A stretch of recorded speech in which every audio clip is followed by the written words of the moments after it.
अस्सलाम वालेकुम वरहमतुल्लाहि वबरकातुहू। मैं हूं मोहम्मद सिराज। आज बाबर आज़म के मामले पर थोड़ा बात करते हैं कि जो आज कल इशू सोशल मीडिया पर भड़का हुआ है कि हमज़ा मुख्तार जिस तरह बाबर आज़म पर बात कर रही हैं, क्या ये सच है या गलत है, इस पर थोड़ी बात करेंगे। और ये भी बात करेंगे अगर सच है तो इस्लाम की क्या सज़ा है, कुरान पाक में क्या बयान किया गया है। और ये भी बात करेंगे कि अगर इल्ज़ाम है तो हमज़ा मुख्तार को क्या सज़ा मिलेगी, अगर इल्ज़ाम नहीं भी है तो हमज़ा मुख्तार को क्या सज़ा मिलेगी और बाबर आज़म की क्या सज़ा बनती है इस्लामी लिहाज से। थोड़ा सा इस पर बात करते हैं।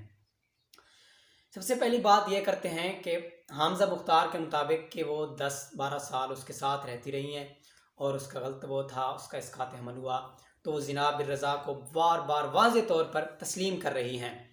तो मैं इस बात पर हैरान हूँ कि किसी भी इदारे ने, किसी भी मीडिया वाले ने उसको ये नहीं बताया कि कुरान पाक में एक वाज़ेह आयत है जिस पर अगर ज़िना बिर रज़ा पर बंदा मान जाए, मतलब औरत हो या मर्द हो, अगर मान जाता है तो उसकी सज़ा वाज़ेह तौर पर मुकर्रर की गई है। किसी ने उसको नहीं बताया कि इसका वाज़ेह तौर पर इम्प्लीमेंटेशन जो है ना हमज़ा मुख्तार पर उल्टा आती है।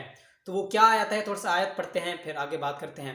कुरान पाक की आयत है अज़्ज़ानियतु वज़्ज़ानी, यानी ज़ानिया औरत और ज़ानी मर्द।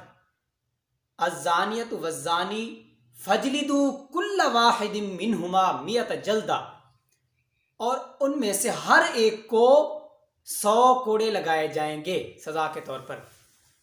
आगे कुरान क्या कहता है, वला तअखुज़कुम बिहिमा रअफ़तुन फ़ी दीनिल्लाह, यानी ये बात देखना कि ये जो सज़ा अल्लाह के दीन में मुकर्रर कर दी गई है, इसको जो है ना, इसकी हुदूद नाफिज करते हुए किसी के दिल में नरमी नहीं आनी चाहिए। ये तंबीह की गई है कुरान में कि नरमी नहीं आनी चाहिए किसी के दिल में। आगे है इन कुंतुम तुमिनून बिल्लाहि वल यौमिल आखिर, अगर तुम अल्लाह पर ईमान रखते हो और आखिरत पर ईमान रखते हो तो। आगे भी इस तरह आयत है। तो ये तो सज़ा कुरान पाक में वाज़ेह तौर पर बयान कर दी गई और इसकी तंबीह भी कर दी गई, इसकी नरमी नहीं है। अगर एक जानिया औरत या जानी मर्द अगर वाज़ेह तौर पर तस्लीम कर लेते हैं कि जो है ना जिना किया है, तो अगर गैर शादीशुदा के लिए तो वाज़ेह तौर पर तो उसके लिए क्या है, 100 कोड़े लगाए जाएंगे। कितनी कोड़े? 100 कोड़े। फजलिदू कुल्ल वाहिदिन मिनहुमा मियत जल्दा, यानी हर एक के लिए, यानी जानिया औरत और जानिया मर्द के लिए 100 कोड़े हैं। अगर वो तस्लीम कर लेते हैं या 4 गवाह ले आते हैं तो आगे वाज़ेह तौर पर कुरान में बयान कर दिया गया है। तो हमज़ा मुख्तार को ये किसी ने नहीं बताया, किसी ने नहीं सवाल किया कि वाज़ेह तौर पर कुरान में ये सज़ा आपके लिए है। अगर तो आप सच कह रही हैं, तो अगर आप इल्ज़ाम लगा रही हैं, फिर भी आप पर क्या है, कुरान के मुताबिक 80 कोड़े हैं। कुरान के मुताबिक कितने कोड़े हैं? 80 कोड़े। अगर आप इल्ज़ाम लगा रही हैं तो दोनों तरफ से सजावार ज़्यादा कौन है, ज़्यादा सज़ा का हकदार कौन है? हमज़ा मुख्तार खुद है जो इल्ज़ाम लगा रही है। उसको ये किसी ने नहीं बताया, किसी एंकर ने नहीं बताया, किसी मीडिया वाले ने नहीं बताया कि वाज़ेह तौर पर ये तो कहा है कि इस्लामी सज़ा में आप भी उसमें शामिल होंगी क्योंकि आप भी खुद उसमें शामिल थी। तो ये कहा, ये नहीं कहा कि वाज़ेह तौर पर ये आयत है कुरान की, जिस तरह आप तस्लीम कर रही हैं इस पर आपको 100 कोड़े लगाए जाएंगे। 100 कोड़े का मतलब आप मर भी सकती हैं, उसको किसी ने नहीं बताया। अच्छा, दूसरी बात ये कि वो जो है ना कोर्ट में जो है ना उसने कोर्ट किया गया है, कोर्ट में क्या हिरासगी का केस किया हुआ है, दूसरा उसने इसकात हमल का केस किया हुआ है। कैसे इसकात हिरासगी का तो केस बनता ही नहीं है। ये तो बेबुनियाद बात हुई हिरासगी वाली, क्योंकि 10 साल आप बिर रज़ा रहती रही हैं उसके साथ आपके मुताबिक, तो हिरासगी का केस तो बिल्कुल भी नहीं बनता। दूसरी बात ना मैं बाबर आज़म की साइड लूँगा, ना वो मेरा सगा है, क्योंकि इस्लाम के मुताबिक जो सज़ा है उस पर बात करेंगे। तो इस्लाम में क्या सज़ा है, अगर सज़ा साबित हो जाती है तो दोनों को, बाबर आज़म को भी और हमज़ा मुख्तार को भी 100 कोड़े हैं। मैं पाकिस्तानी लॉ की बात नहीं कर रहा, मैं इस्लामी लॉ की यानी कुरान की बात कर रहा हूँ। इस्लामी लॉ यानी कुरान की बात कर रहा हूँ। पाकिस्तानी कानून को साइड पे करते हैं, पहले कुरान की बात करते हैं। तो इस कुरान में जो बात हो रही है मैं उस पर बात कर रहा हूँ कि दोनों को 100 कोड़े लगाए जाएंगे। अगर तो यह सच है, अगर यह है इल्ज़ाम, तब भी 80 कोड़े लगाए जाएंगे। किसको? हमज़ा मुख्तार को। ये बात।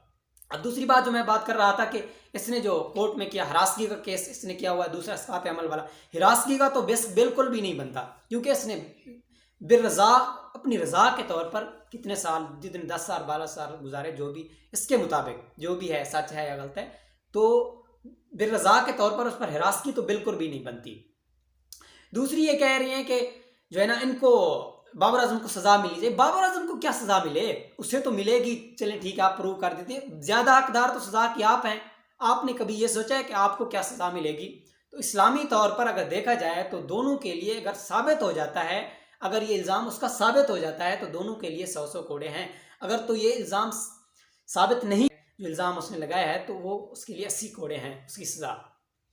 दूसरी थोड़ी सी बात मैं जो कर रहा था कि ये बेबुनियाद है केस उसका, कि उसको जो है ना इंसाफ मिलना चाहिए। किस चीज़ का इंसाफ मिले? आप 10 साल एक बंदे के साथ गैर कानूनी तौर पर, गैर फितरी तौर पर रहती रही हैं और इस्लाम के बिल्कुल ख़िलाफ़ है, इस्लाम ने सख्ती के तौर पर मना किया है, ज़िना को जो हराम है, उस पर आप उठी हुई हैं, हर मीडिया चैनल पर आकर कह रही हैं कि जो है ना मुझे इंसाफ मिलना चाहिए, मेरे साथ ज़्यादती हुई। कैसी चीज़ की ज़्यादती हुई भाई? आप 10 साल उसके साथ गलत तरीके बिरज़ा तौर पर गुजारती रही हैं। हाँ अलबत्ता जबरन आपके साथ होता तो आप कानून के पास जा सकती थी, आप बाबर आजम को सज़ा दिलवा सकती थी। ये तो आप दोनों के लिए नुकसानदेह है, बाबर आजम के लिए भी, आपके लिए भी। इस्लामी तौर पर अगर देखा जाए, आप 4 गवाह ले आती हैं या आप खुद तस्लीम कर रही हैं बाबर आजम, ये मामला अगर सही तौर पर नहज पर पहुंच जाता है, वाज़े तौर पर इसका हल आ जाता है कि ये सही साबित हो जाता है, तो दोनों को इस्लामी तौर पर जो कुरान में बात हो रही है उसके मुताबिक कितनी सज़ा होगी कि दोनों को 100 कोड़े लगेंगे। ये हमजा मुख्तार को ज़हन में होना चाहिए कि ये उसके लिए ज़्यादा नुकसानदेह है बजाय बाबर आजम के।